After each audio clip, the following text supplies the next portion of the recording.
Bela tabla v Zoomu je orodje, ki nam lahko zelo močno olajša vsaj dve zadevi.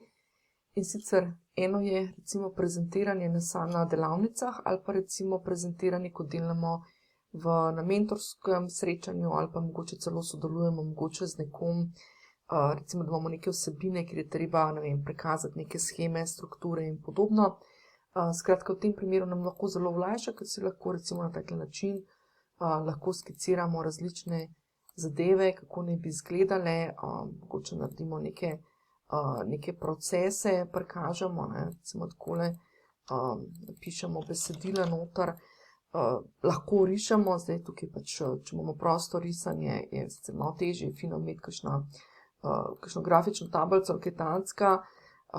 Imamo na voljo tudi mind map in tako naprej, zdaj čez orodja bomo kasneje šli bolj konkretno. Skratka, to nam olajša na eni strani torej te naše delavnice oziroma ta naša prezentiranja. Na drugi strani nam pa to orodje lahko zelo močno olajša tudi, ne olajša, ampak poskrbi, da na e-delavnicah v živo, to se pravi na skupinskih srečanjih, udeležencem, torej našim udeležencem dovolimo, da na nek način sodelujejo. Recimo, da imamo neko vprašanje in pridejo in nalepijo listke oziroma pač ali pa ne vem, sodelujejo tako, da recimo zapisujejo zadeve, jih grupirajo v neko skupino in podobno. Skratka, nekaj o tem najdeš tudi v spletnem edukatorju, v modulu o zoomanju, konkretno to se pravi o tej sami sodelovalni komponenti.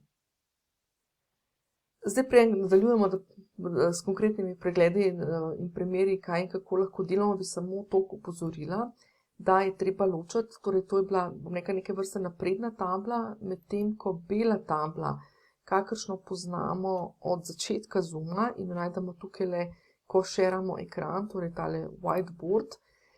Te tabli so zdaj po domače rekli klasična tabla, to se pravi classic whiteboard, in tudi se vidi, je zelo, bom rekla, taka enostavna, nima teh listkov, post-it novcev in vsega tega.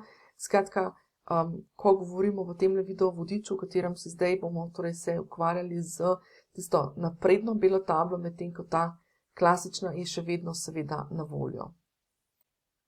Ok, gremo mi zdaj v akcijo. Najprej pa nekaj par napotkov, kako ti priporočam, da se tudi ti lotiš te zadeve. In sicer pogledali si bomo 3 dele. Prvi del je, kaj pripraviti pred delavnico oziroma srečanjem, drugi del potem, kaj med, in potem zadnji del, kaj in kako po, to se pravi, kako izvoziti to, kar smo delali in vse te zadeve. Zdaj, vmes bom jaz zaznačila z res kratkimi 3-sekundnimi delčki, kdaj je prehod med enim in drugim delom, takrat se bo na ekranu pojavila slika, kjer bo pisalo, da je pauza, takrat hitro stisneš pauzo in lahko preizkusiš neposredno, bom rekla, na licu mesta, takoj v tistem momentu. Lahko si tudi ponovno opozarjamo tudi na tisto varianto, da si lahko pomagaš z opcijo Picture in Picture, najdeš desno spodaj tisti kvadratek mini player, kar pomeni, da lahko pač tudi gledaš izven učilnice tale video. Drugače pa v bistvu lahko pa celoten video pogledaš in potem na koncu narediš vse zadeve, preizkusiš še sam, lahko pa, če želiš, tudi v bistvu samo pogledaš in na tem mestu zaključiš. Takole, to je bil en kratek uvod v to, kaj se v spletnem hubu za spletne edukatorje dogaja ta teden.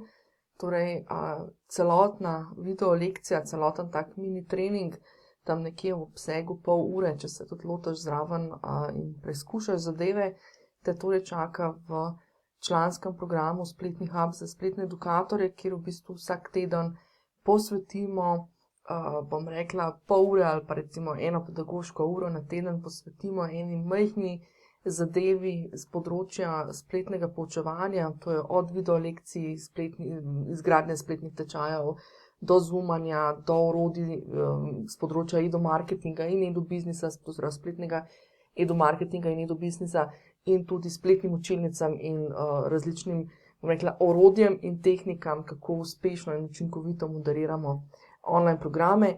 Poleg tega imaš v spletnem hubu za spletne edukatorje dostop pa tudi do celotnega spletnega tečaja, spletni edukator, ki pa v bistvu predstavlja osnovo za vse tiste, ki želite se naučiti izgrajevati spletne tečaje, čisto od ideje do izvedbe, oziroma za tiste, ki jih že izgrajujete, da lahko večkrat pobrskate, kako jih si še olajšate svoje delo, oziroma kako še izboljšate oziroma naredite spletne tečaje bolj učinkovite.